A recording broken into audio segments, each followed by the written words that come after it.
In its ambition to make Europe climate neutral by 2050, the European Commission led the rollout of era-defining legislations during its current term, and it aims to mobilize at least €1 trillion in sustainable investment over the next decade.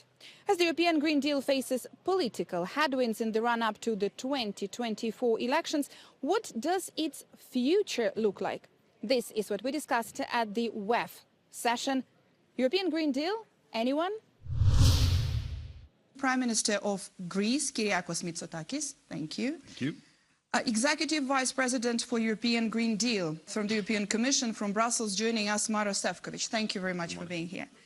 Esther Baijet, President and Chief Executive Officer Novozymes in Denmark, Alliance of CEO Climate Leaders. Thank you. And Maxim Timchenko, Chief Executive Officer DTAC Ukraine. Prime Minister, against the backdrop of European elections in a few months, political headwinds that the Green Agenda is facing, are you more bearish or are you more bullish about the future of the European Green Deal? I continue to be profoundly bullish about the future of the Green Deal, because when this discussion started a few years ago, the main argument in support of the Green Deal had primarily to do with the importance of reducing emissions in order to protect the environment. We've been subject to catastrophic floods, for example, this summer, the necessity to play a leading role in this transition. Since then, we've had a geopolitical shock.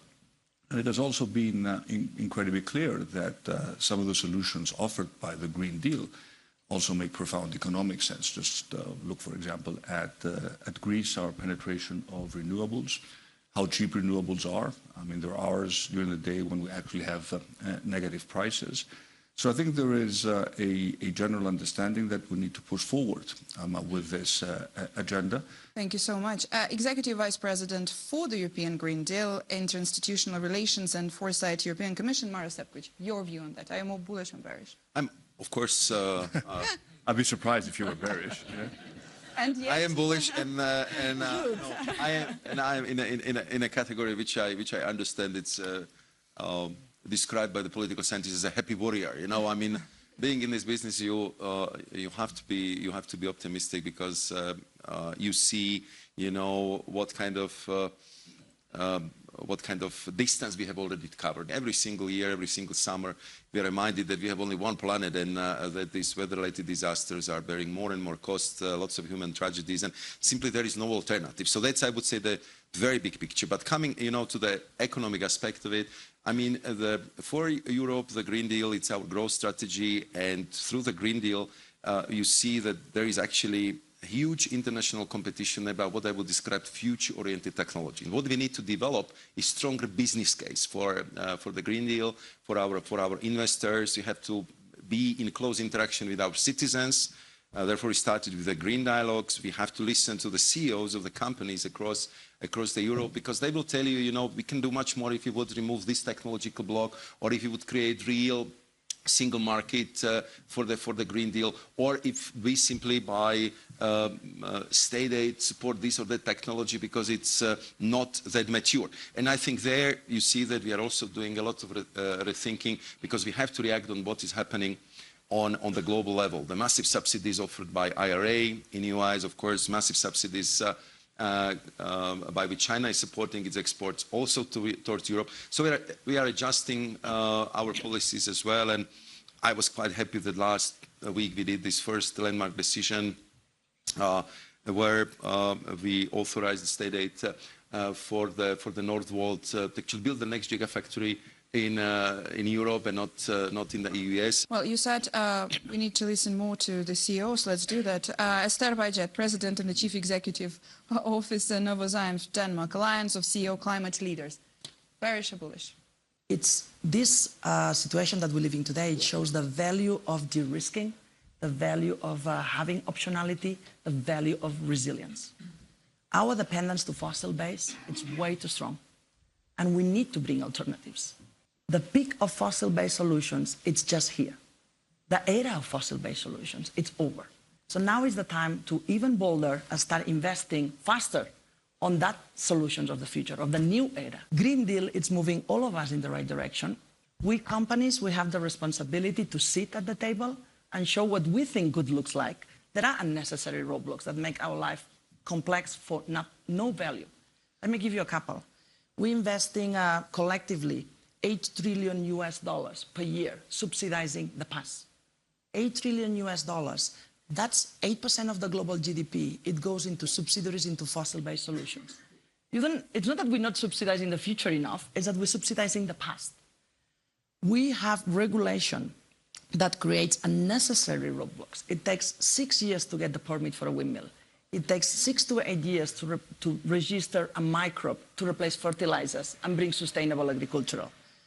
It's much faster in US. So in US, it takes maybe 2 years to register a microbe to replace fertilizers. So it's, yes, the competition with IRA from a subsidiaries point of view. There is an influx of investments from Europe going into US, close to 30 projects were announced since IRA. Being a European company, we're investing in US. It's not because of the subsidiaries, it's because of the demand, it's faster there. Thank you, sir. Maxim Timchenko, Chief Executive Officer, DTEC Ukraine. Bullish or bearish? Absolutely bullish. And I can say from corporate side, I think every single energy company incorporated Green Deal goals and mechanisms into that strategy. But from perspective of Ukraine, it's even more important. Second month of full-scale invasion, we asked the world to help us. And specifically talking about synchronization of our electricity and connection of Ukrainian electricity grid with European. And the request was, please help us now, and we will help you in the future. Help you in building energy security of European Union and bringing more green power from Ukraine. We have enormous potential in wind and solar. We have developed infrastructure. We can be the place, as President Zelensky already said, green energy hub for Europe. Thank you. Prime Minister, let me continue with you. You mentioned during the COP28 that Greece can be provider of energy security for many European countries. How will the geopolitical landscape impact the continent's move towards green energy? First of all, may I address a very interesting point that was made, which I think we need to register and listen very carefully to the business leaders developing innovative green solutions. What you mentioned, I think, is particularly important when it comes to regulation and leveraging the full potential of the single market. When you tell us that it takes, for example, 2 years to obtain the necessary registration in the US versus 6 years in the European Union, this is something we should take note of, because we talk a lot about the single market. It is our main advantage when it comes to convincing companies that they should invest in Europe. But if there are bureaucratic restrictions or bottlenecks of this type, then we will be in a position of disadvantage rather than advantage when it comes to encouraging companies to invest in Europe with a primary focus on the European market. So I think this is something that we should take note of. And as we go into the next cycle of the European elections, and as we all roll out our agenda for the next 5 years, the completion of the single market, which may seem mundane, boring, bureaucratic, not something that may move the masses towards a common goal, is something which should be very, very high on our priorities. Now, sorry for the digression, because I thought the point that you raised was very, very important. Let me come back to your question. Energy security and what could Greece's role be in this evolving landscape. We are currently a net importer of energy. And just to put this into context, when Greece decided 4 years ago to aggressively move away from coal, we decided to use natural gas as a transition fuel. We don't have nuclear, so it was the only obvious choice. So we spent 7 billion euros in 2022 importing natural gas.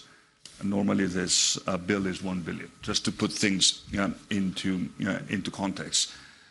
So we said that in the short term, we want to be an energy provider for at least the Balkans, by building strong interconnections, pipelines, floating storage and regasification units in northern Greece, leverage our unique geographic potential, possibly even, if necessary, export gas up to Ukraine, because if you actually look at the map, the distance is not that far. But in the medium to long term, we aspire to be exporters of green energy by harnessing the significant potential that we have, in particular when it comes to offshore wind. If you look at the map of the Mediterranean, the place where you have the maximum amount of sustained, constant, strong winds is the Aegean Sea. So part of our medium to long-term plan is to really make a breakthrough when it comes to offshore wind. But in order to do that, we also need to build the necessary interconnections. Finally, we should also look at the interconnections with Africa. Africa has significant, if not unlimited, potential to produce green energy, particularly from solar. We are in discussions with Egypt to build an interconnection that will connect Greece to Egypt. And of course, I think these are all projects that should be within the project of European common interest framework, because they're not particularly important just for Greece, they're important for Europe as a whole. Vice President.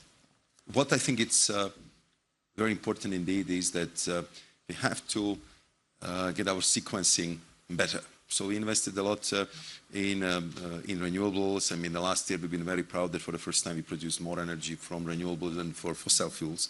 But Prime Minister knows very well that very often all that potential of wind and solar we cannot use. We have so-called curtailment because our grids are not able to carry the electricity to the final consumers, because the grids do not have that capacity, or because we lack enough interconnectors in Europe. And therefore, I think we really need to make sure that we would be investing in the grids and building them to be ready not for the next year, but to be ready for the climate neutral future for 2050. Because we simply need to upgrade the grid in a way which would be ready for the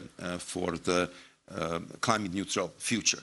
And coming to the technological roadblocks, I totally agree with you that we need to focus on it as a laser beam, because I see it in many aspects that we've been not too cautious, or we kind of developed the legislations or the technologies several years ago, and simply the advancement is much faster. So now we are creating new opportunity.